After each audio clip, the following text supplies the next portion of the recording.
to speak, they sort of have to be convinced, because the general idea is that, oh, if we're not.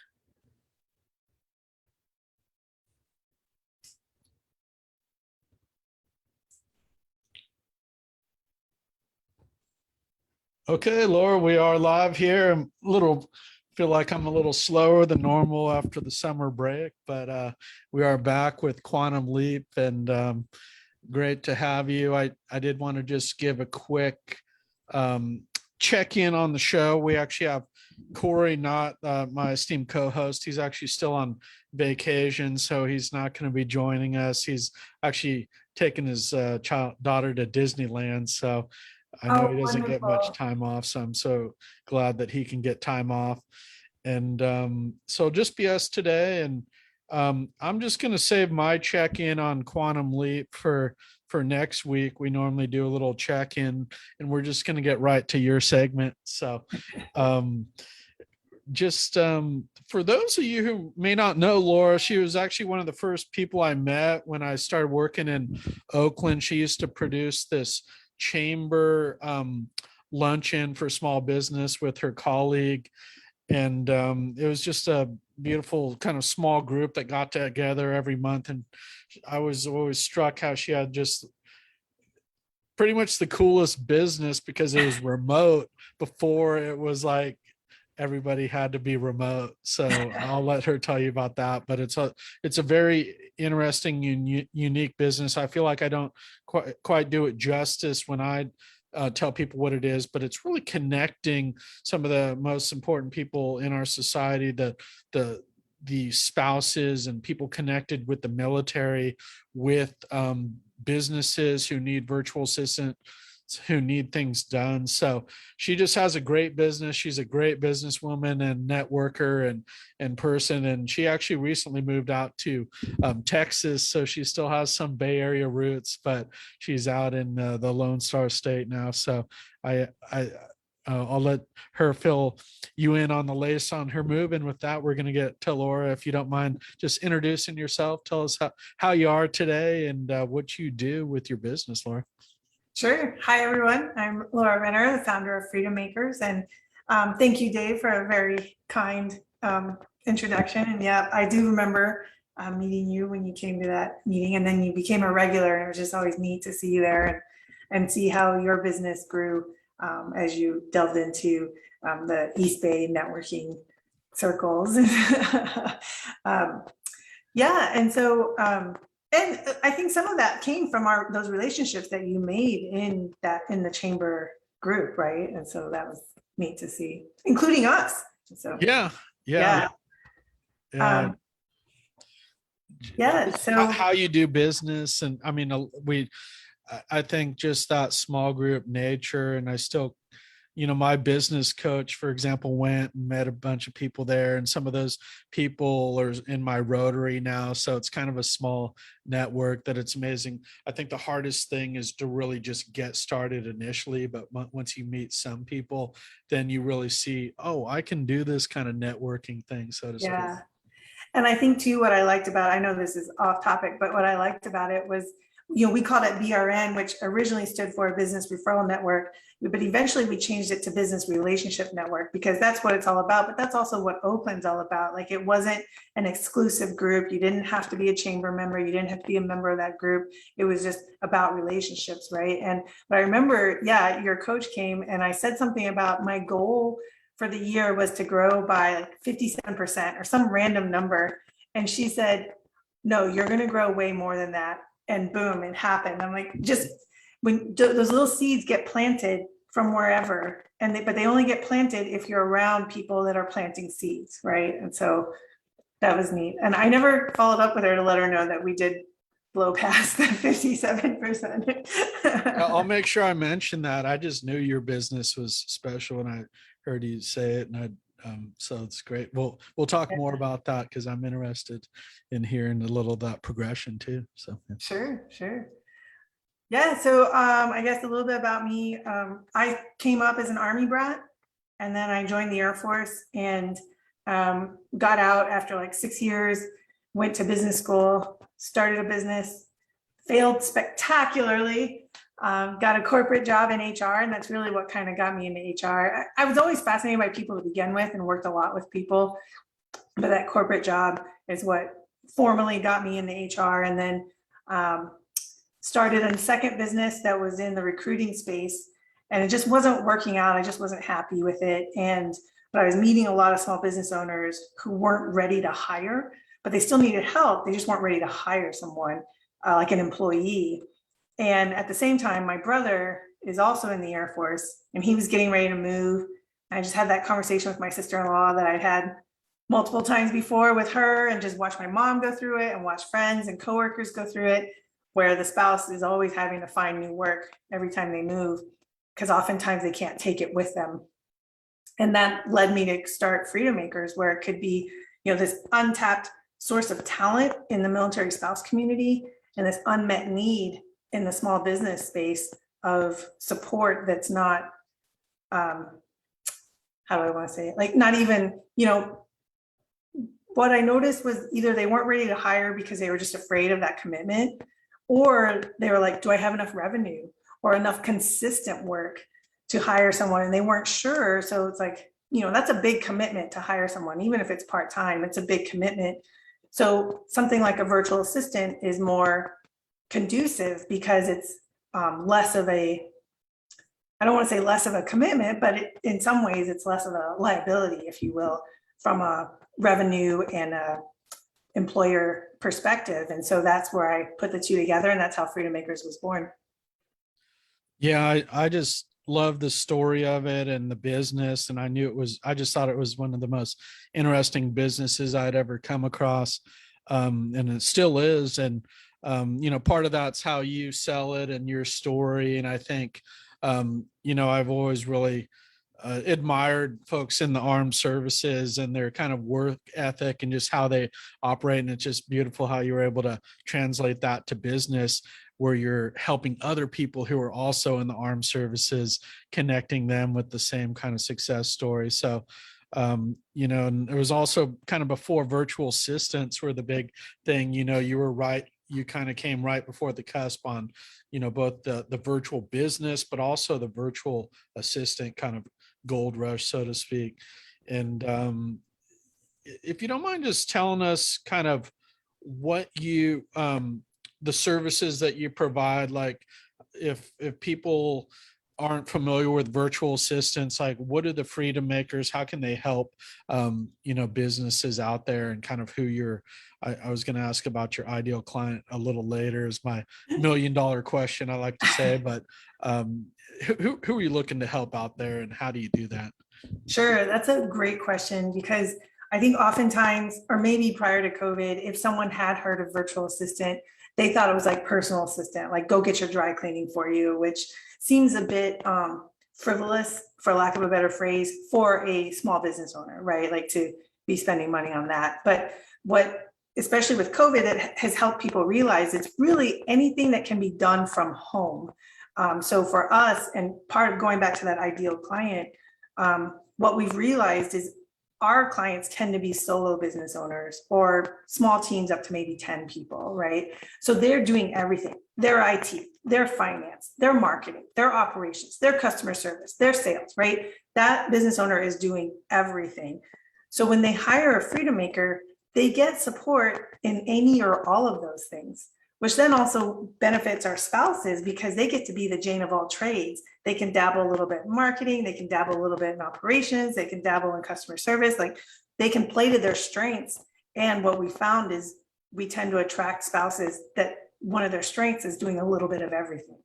And so it works well together in that regard. So, but to go back to your original question, the kind of services we do provide are around business functions that can be done from home. So we do see quite a bit of social media execution, if you will. We find a lot of business owners, they write the blog, they just never post it.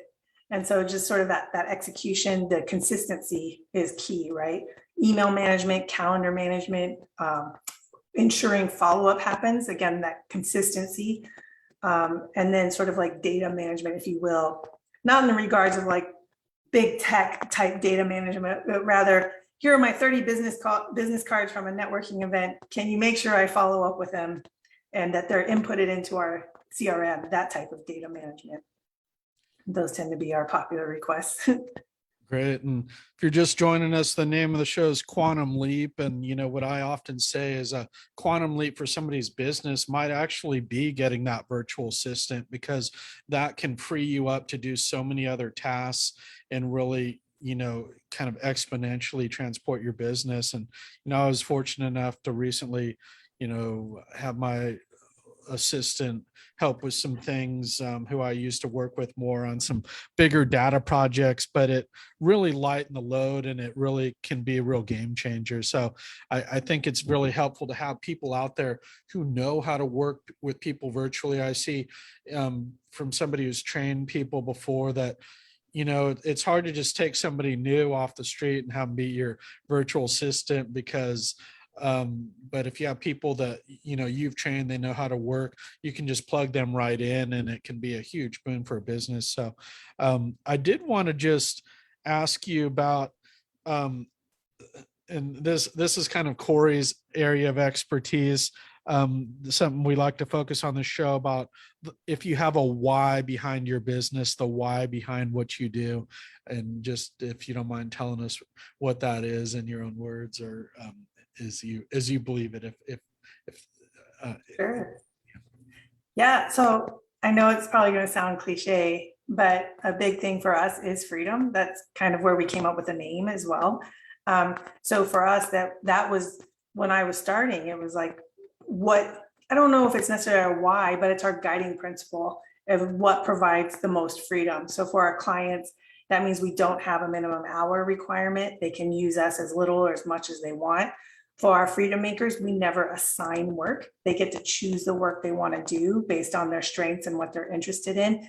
And for the internal team, we've been completely virtual the whole time. So we have the freedom to work where we want, generally when we want. We don't necessarily have business hours. Most of us work throughout the day, but it's part of that work ethic you were talking about. It's kind of hard to put it down. But so in that regard, freedom is our big why. At the same time, it is about providing that service. We're empowering military spouses to generate income, and then we're also empowering business owners to have more freedom in their lives and their business, because they're able to get more done with an extra set of hands, if you will.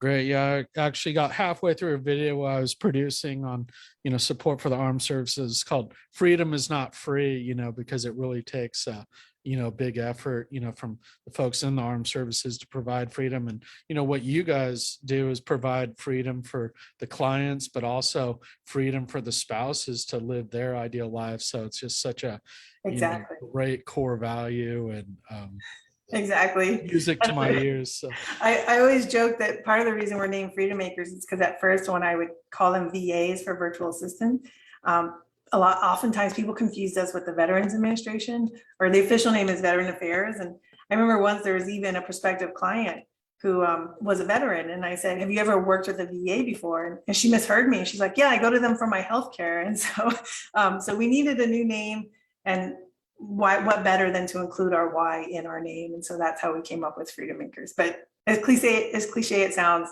it is genuine for us too. Yeah, no, well put.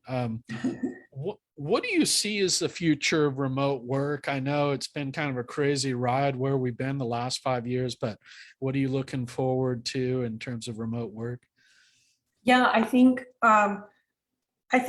of course we went extreme and we all went remote for the most part, right? And then I think there will be some back into the office, back on-site type work. I think back to the Great Recession, where business travel cut down a lot as a way to cut costs. And I remember hearing grumblings about, with the advent of video technology, business travel will never go back. It will always, people can just meet over video.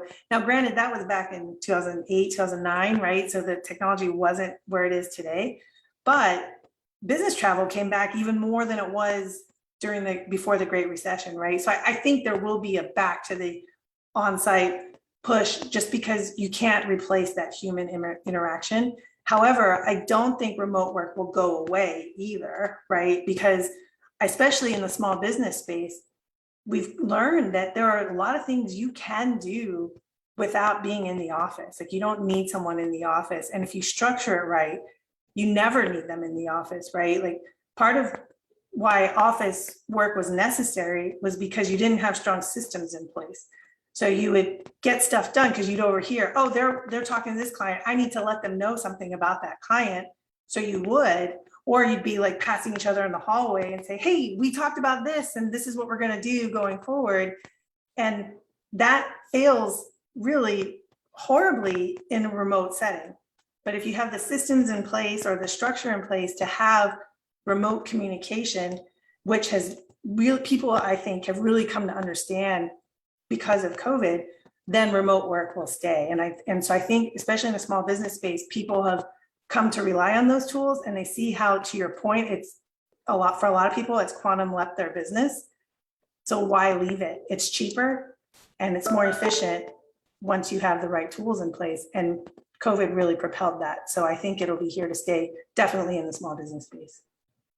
Great. And I did want to ask you about, if I remember correctly, you actually do have some folks that do some video editing for folks. But I don't know if you mind just kind of setting the table about the different tasks that you can do, that not all of them are kind of like what you would think in terms, if I remember correctly from some of your presentations.